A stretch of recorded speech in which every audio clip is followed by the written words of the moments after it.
안녕하세요 여러분, 아름다운 나라 TV입니다. 1월 15일 오전에 어제 윤석열 대통령께서 대통령 관저에서 공수처 직원들이 내민 영장을 보면서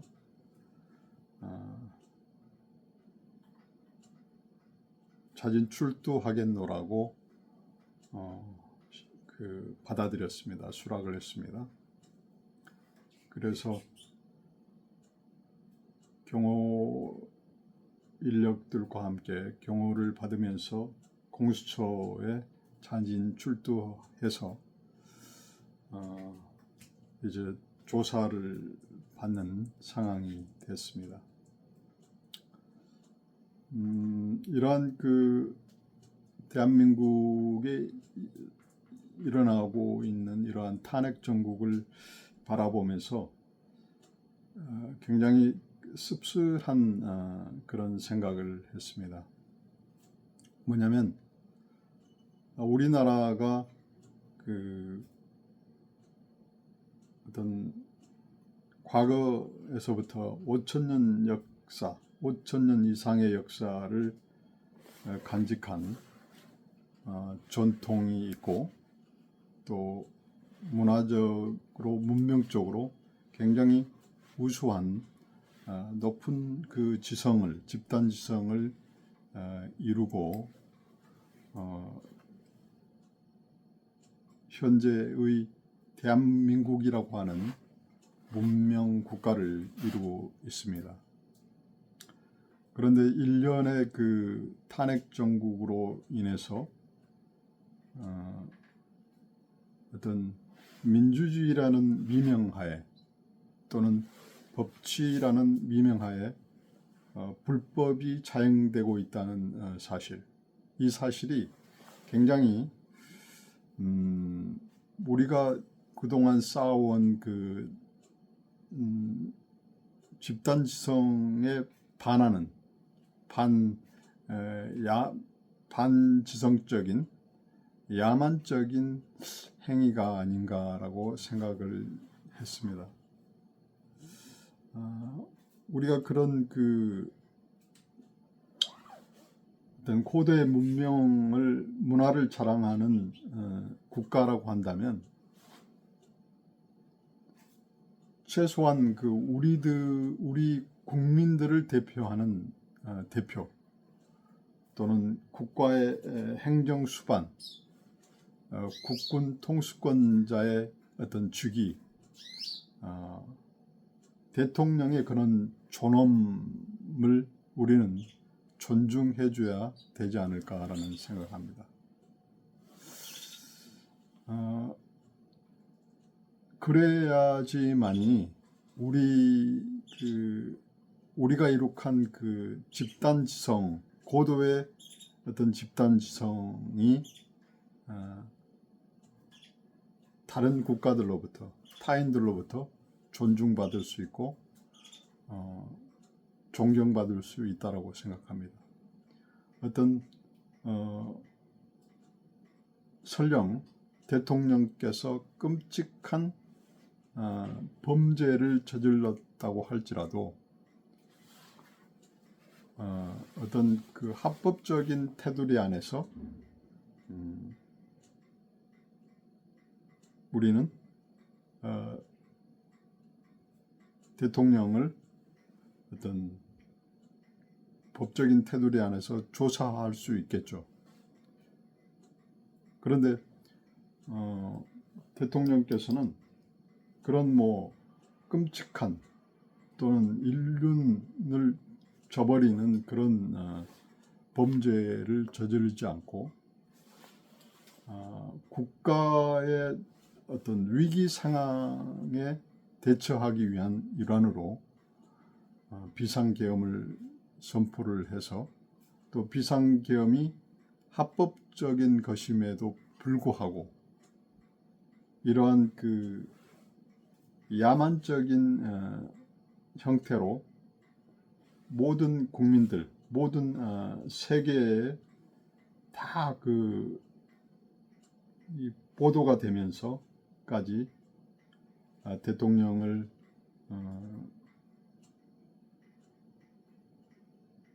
체면을 구기는, 명예를 실추시키는 그러한 형태의 것들이 대통령의 그 어떤 개인 인간 윤석열이라고 하는 개인의 인권을 완전히 무시하는 또는 경멸하는, 인권을 저하하는 그러한 야만적인 행위라고 저는 생각합니다. 예를 들어서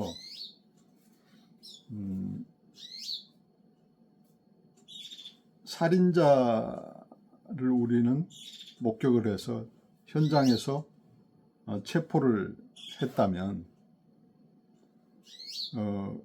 우리가 그 살인범을 현장에서 체포를 했어도 야만적으로 그 보복해서 그 살인자를 처형하지 않지 않습니까?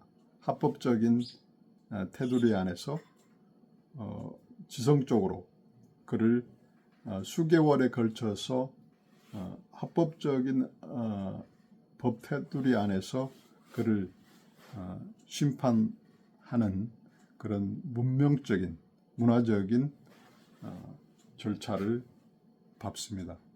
하물며 국가 원수인 대통령을 이런 식으로 야만적으로 불법적인, 편법적인 형태로 대통령을 이렇게 구금한다고 하는 사실은 굉장히 우리 사회가 총체적인 어떤 부조리 속에 들어가 있다라는 생각을 했습니다. 그래서 모든 국민들이 반성을 해야 되는 시기가 아닌가라는 생각을 했습니다. 그래서 그 대통령께서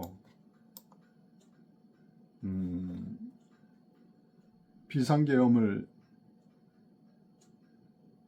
12월 3일 날 비상계엄을 선포하게 된 계기가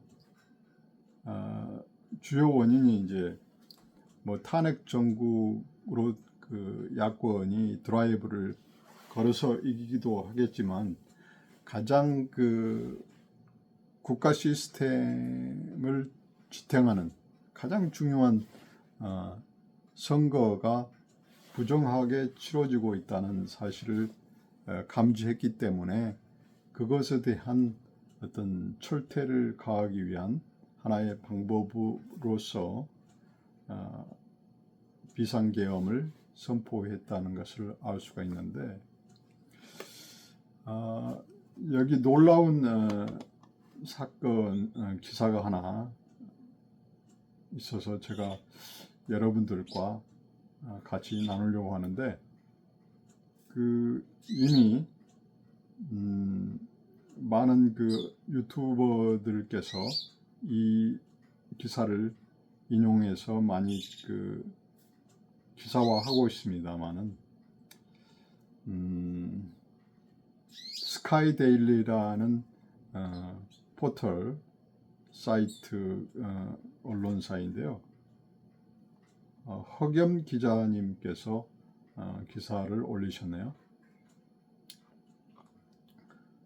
단독으로 처리된 기사고 타이틀이 선거연수원 체포 중국인 99명 주일 미군 기지 압송됐다.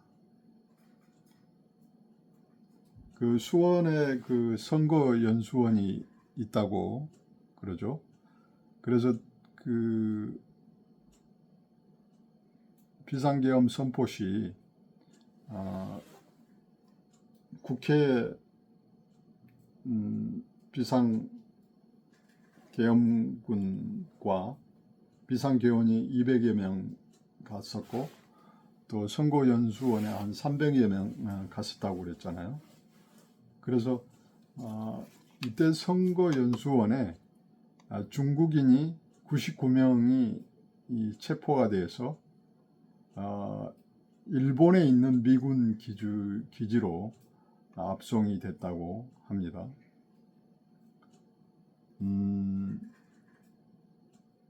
검거 후 12월 평택항을 통해서 주일 미군의 인계 미군 신문 과정서 혐의를 자백했다고 합니다. 중국 정부, 함구, 윤 대통령의 전달, 유혈 충돌 피하려 출석. 그러니까 윤 대통령도 이 정보를 입수를 받았다는 것이죠. 한번 이 기사를 제가 조목조목 한번 읽어보도록 하겠습니다. 지난해 12월 3일 한미군 당국이 경기 수원시 선거관리연수원에서 체포한 중국인 간첩들이 주일 미군 기지로 압송된 것으로 확인됐다. 16일 미군 정부 소식통에 따르면 12월 3일 비상계엄 당일 우리 계엄군은 미군과 공동작전으로 선거연수원을 급습해 중국 국적자 99명의 신병을 확보했으며 검거된 이들을 미군 측에 인계했다. 놀라운 사실 아닙니까? 선거관리위원회 선거관리연수원에 우리나라 연수원에 중국 국적자 99명이 거기에서 활동을 했다는 것이잖아요. 그래서 99명을 신병을 확보를 했는데 이 중국 사람들 99명이 왜 수원시 선거관리연수원에 있었을까요? 아마 이 연수원에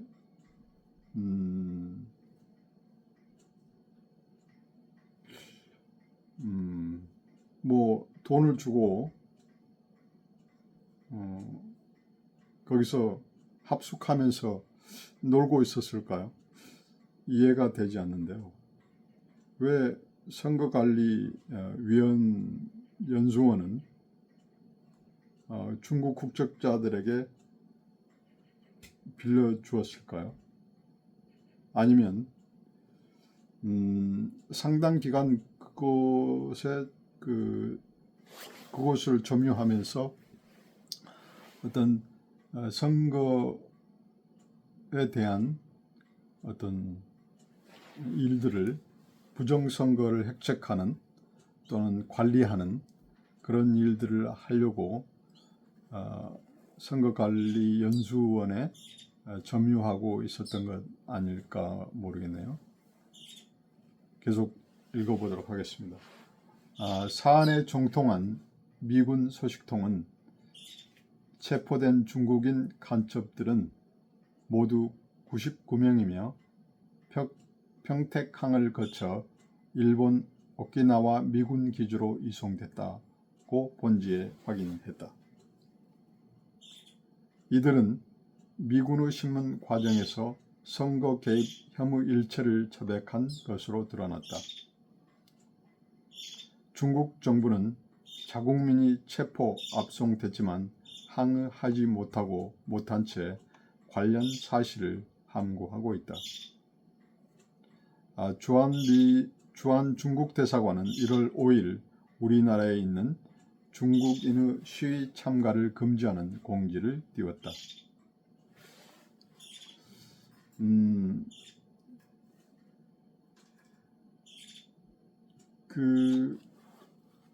탄핵 찬성하는 집회에 중국인들이 대거 참여를 해서 탄핵 찬성하는 그 집회에 어떤 데모를 한다고 많은 유튜버들이나 기사에 실려 있는데, 그래서 중국 대사관이 갑자기 1월 5일 중국인들이 시위에 참여하지 못하도록 급하게 공지를 띄웠었죠. 그러니까 중국 대사관에서 99명이 체포돼 가지고 일본에 있는 미군 기지로 압송이 되는데도 불구하고 그 사실을 함구하고 있다는 것이죠. 예를 들어서 일반적인 상황 같으면 중국이 우리나라나 대한민국 정부나 미국 정부에 굉장히 항의할 수 있는 부분이고, 이것으로 말미암아서 전쟁까지도 불사할 수 있는 그런 사건인데, 엄청난 사건이잖아요. 국가적인 어떤 관계에 있어서, 외교적인 관계에 있어서. 그럼에도 불구하고 함구했다, 모른 척했다, 그거는 이게 팩트니까 그렇지 않았겠습니까?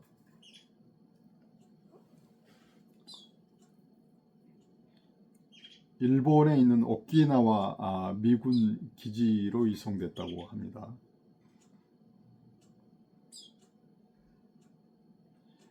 이 시기에 중국 공산당은 비공식 애교 라인을 통해 미 당국에 검거된 자국민들이 간첩 혐의 일체를 자백한 사실을 파악했던 것으로 추정된다.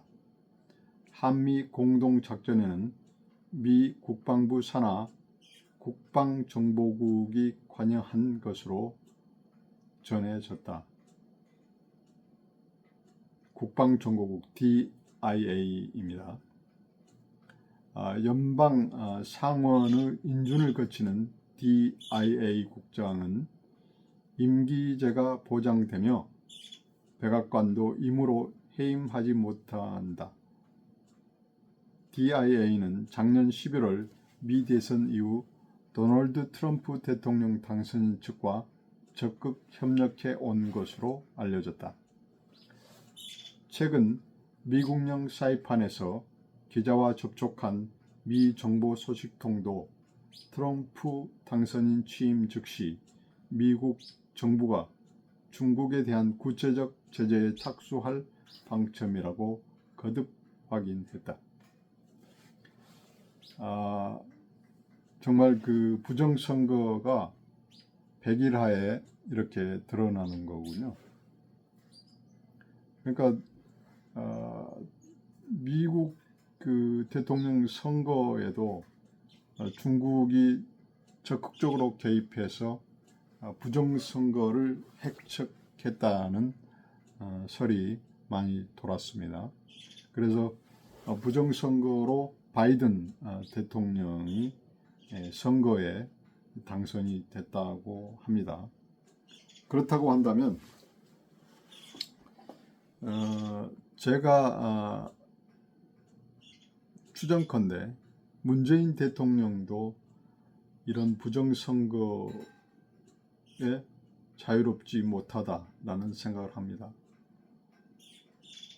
그래서 그 미국 어떤 정보국과 우리 그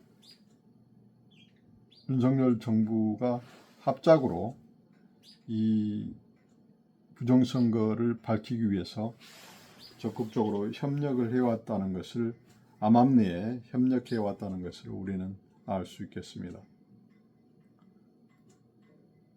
트럼프 당선인 측으로부터 이 사실을 전달받은 윤 대통령은 한남동에서 난로 대치가 격화하자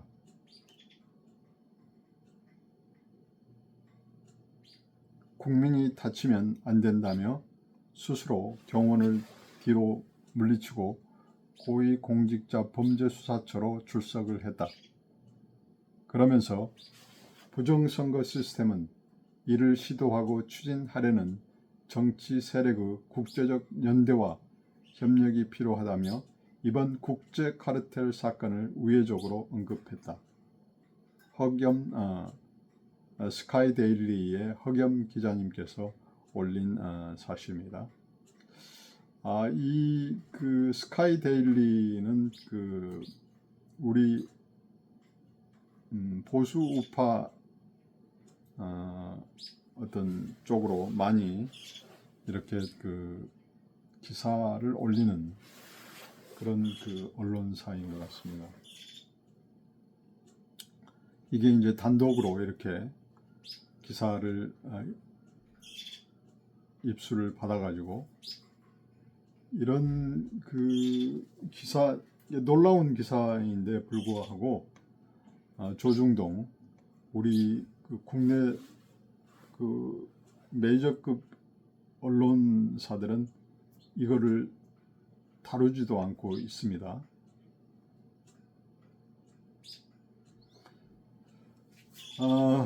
정말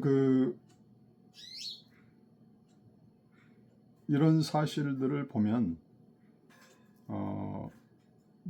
선거관리위원회나 민주당이 부정선거는 거짓말이다라고 지금 선동을 하고 있지 않습니까? 그런데 이러한 기사 내용을 보면 부정선거가 팩트라는 사실을 우리는 알 수 있겠습니다. 사실 참 우리나라 민주주의 역사를 돌이켜 보면 부정선거로 인해서 하나의 혁명이 일어났었잖아요. 4.19 혁명, 여러분도 물론 잘 아시다시피 우리나라 국부인 이승만 대통령께서 사선 연임을 하기 위해서 부정선거를 획책을 했었죠. 물론 이승만 대통령께서 우리나라 대한민국을 자유민주주의 국가를 건국을 하신 위대한 대통령인데도 불구하고 어떤 대통령의 권력욕 또는 지배욕, 그 지배욕은 아마도 저는 민족과 나라를 사랑하는 마음이 있었을 겁니다. 그래서 자기가 조금 더 연장해서 정권을 잡아야지 될 것이라는 그런 믿음이나 신념을 가지고 있었겠죠. 그래서 어떤 무리한 부정선거를 이제 도왔을 것이고, 본인이 그렇게 하지 않았을지라도 이제 주변에서 그런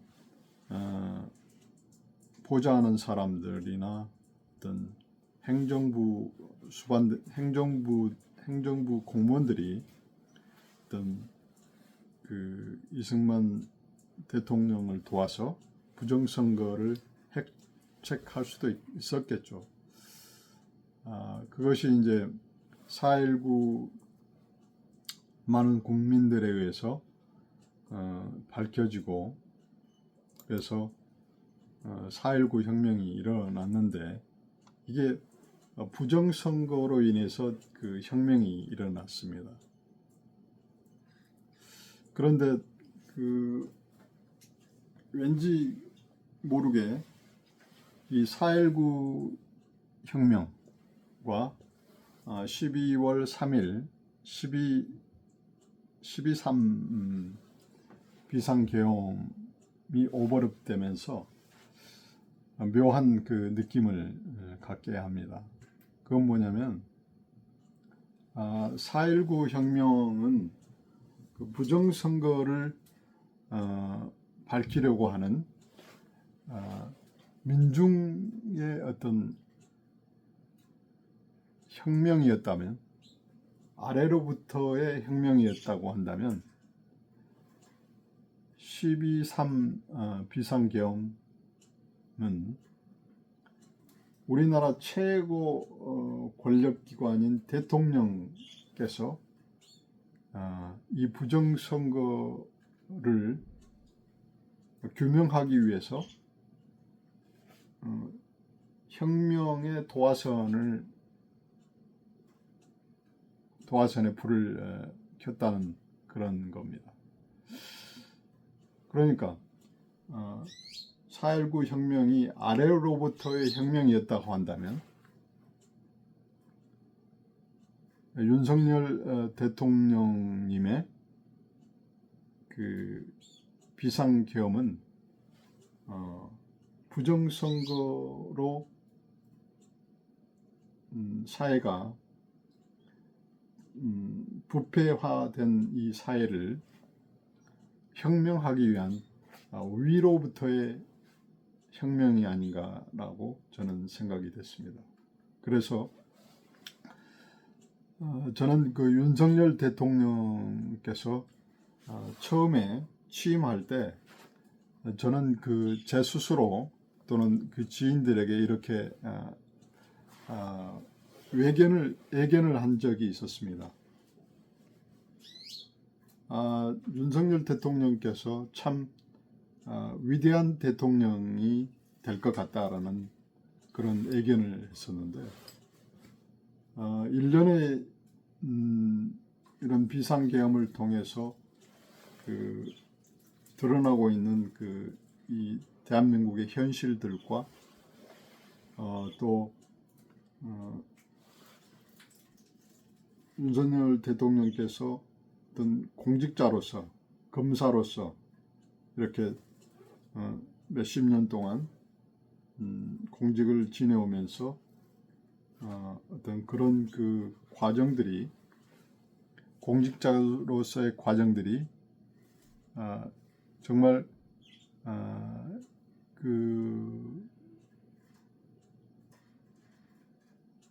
훌륭한 어떤 공직자의 길을 걸어왔다라고 생각이 됐습니다. 그래서 정말 하나님께서 이 나라를 구해주기 위해서 정말 준비된 대통령이 아니었나라고 생각합니다. 이렇게 부정선거로 인해서 부패한 정치권과 사법부, 그리고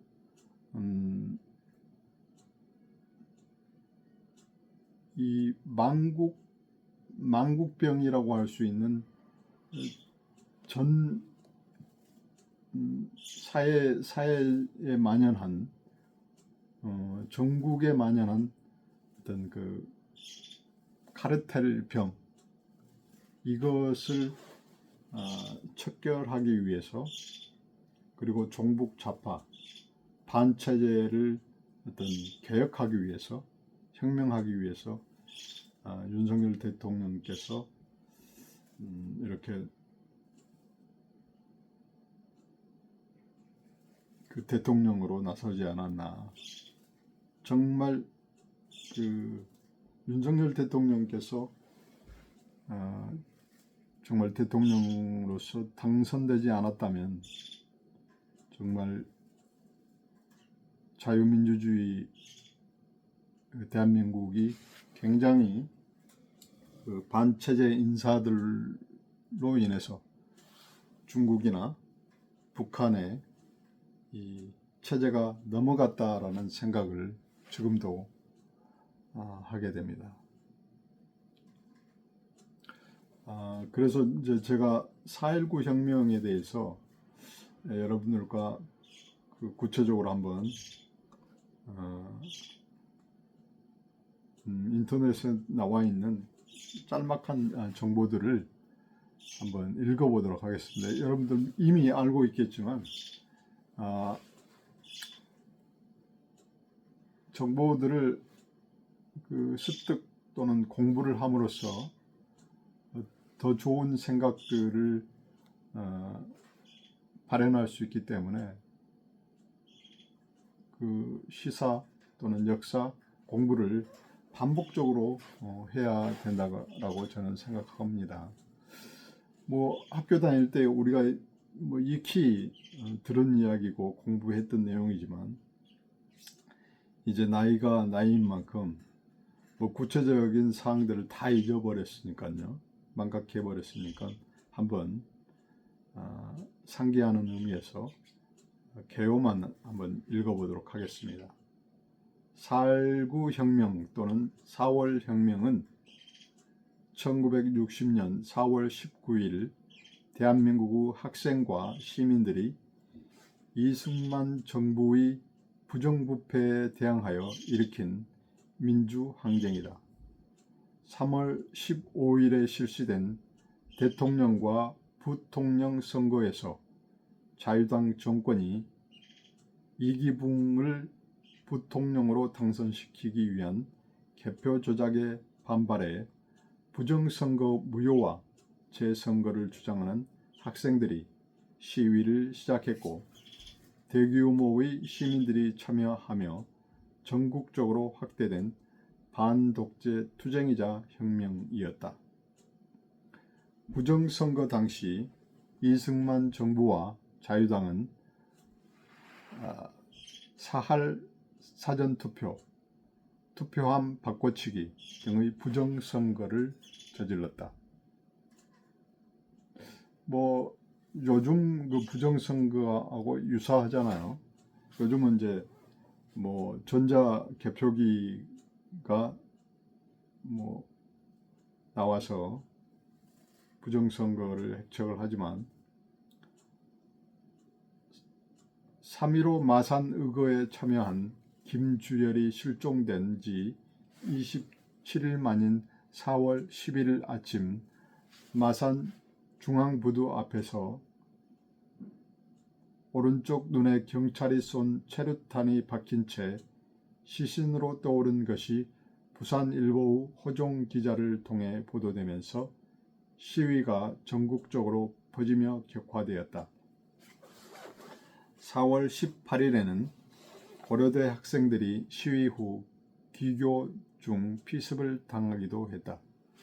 4월 19일 경찰이 대통령 관저인 경무대로 몰려드는 시위대를 향해 발포하여 다수 희생자가 발생했고 발포 이후 시위대는 무장하여 경찰과 총격전을 벌이며 맞섰다.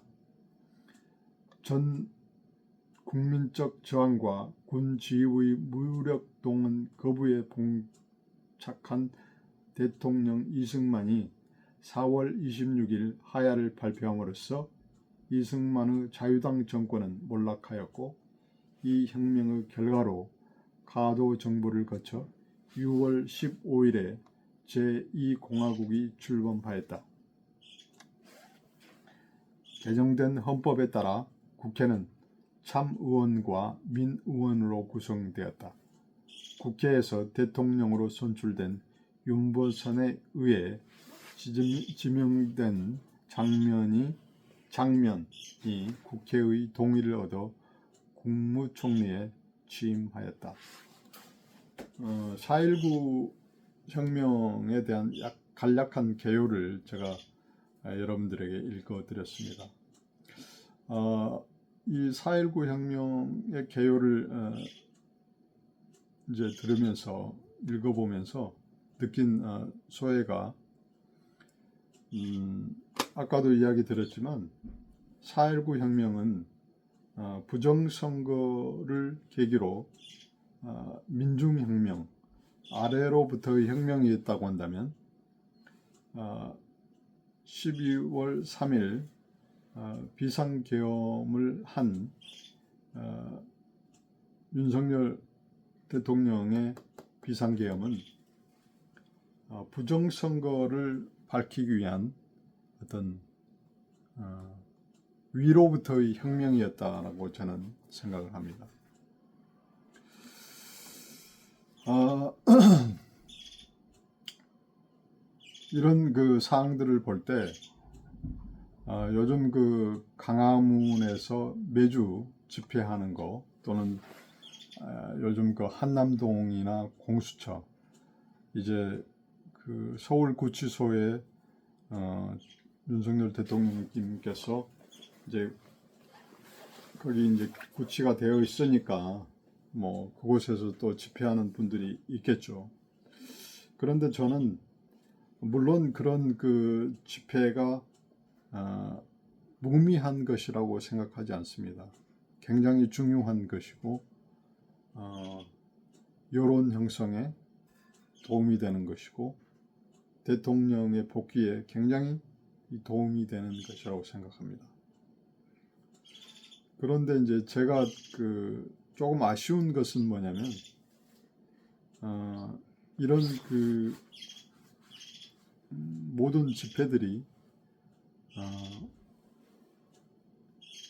어떤 그 조직화된다면 좋겠다라는 생각을 했습니다.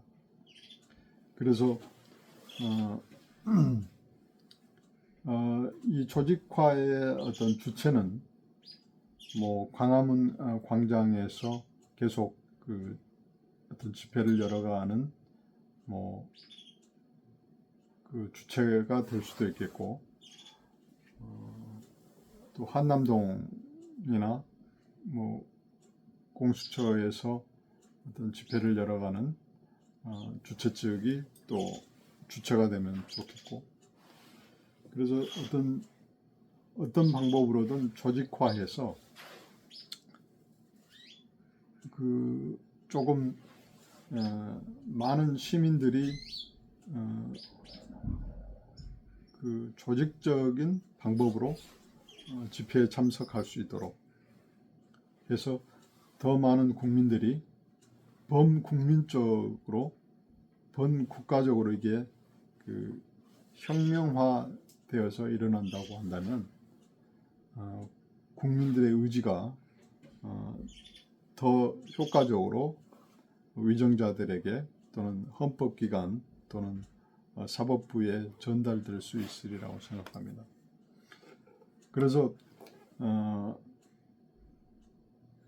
위정자들이나 편법, 불법을 자행하는 이 공수처 이런 그 불법자들이 이 어떤 평화적인 시위를 어떤 프레임을 씌울 수도 있습니다.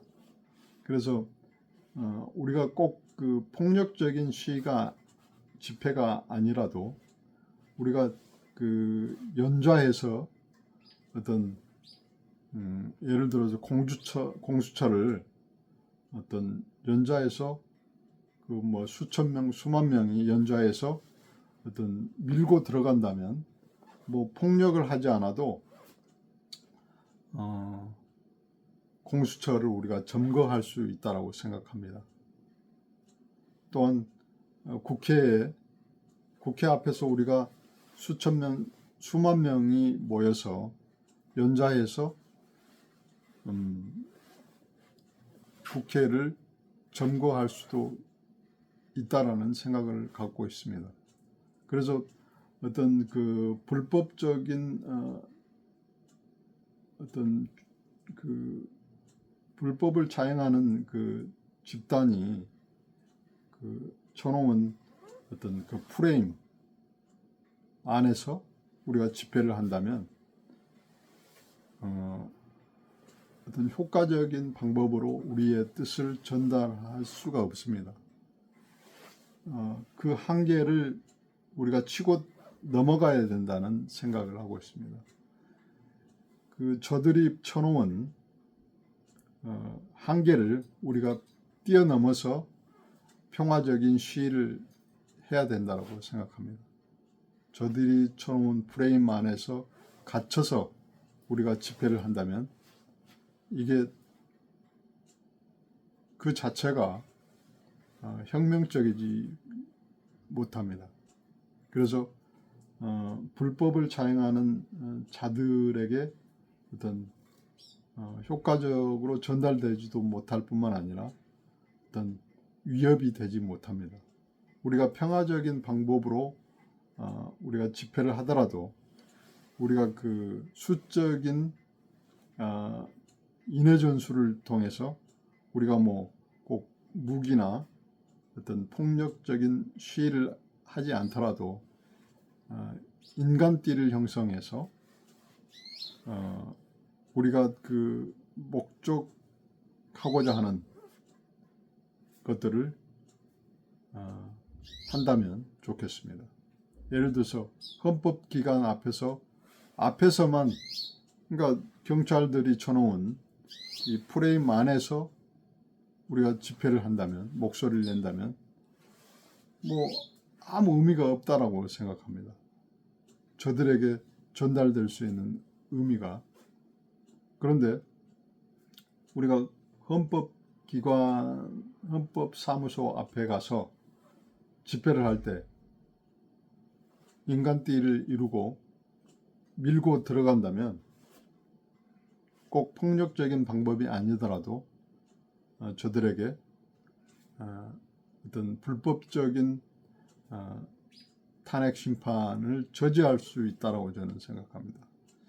지금 일련의 공수처나 또는 헌법기관, 사법부가 보여주는 이 편법, 불법적인 상황들을 봤을 때 저는 대통령께서 보이콧하고 그냥 대통령 주기를 수행하면 된다라고 저는 생각을 하는데 대통령께서는 어떤 합법적인 법치를 중요하기 때문에 그것을 불법이어도 법은 법이다라는 생각으로 그것을 수용한 것 같은데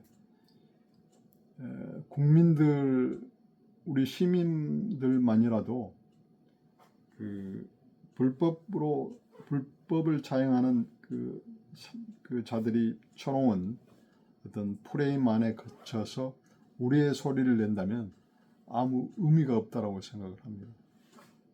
우리가 연좌해서 인간들을 이루고 그 인해 전술로 벽을 넘는다면 그들에게 큰 위협이 되고 어떤 큰 우리의 주장이 될 거라고 생각합니다. 아무튼 제 짧은 식견이지만 부정선거가 이렇게 21세기 문명국가인 대한민국에서 이렇게 그 고도로 발전된 이 매체를 통해서 부정선거가 자행되고 있다는 사실이 정말 놀라울 뿐입니다. 이러한 것들이 빨리 종식이 돼서 윤석열 대통령께서 대통령직에 복귀하여서 정말 나라가 안정된 방법으로 이 어려운 시기를 극복하게 되기를 진심으로 바랍니다. 감사합니다.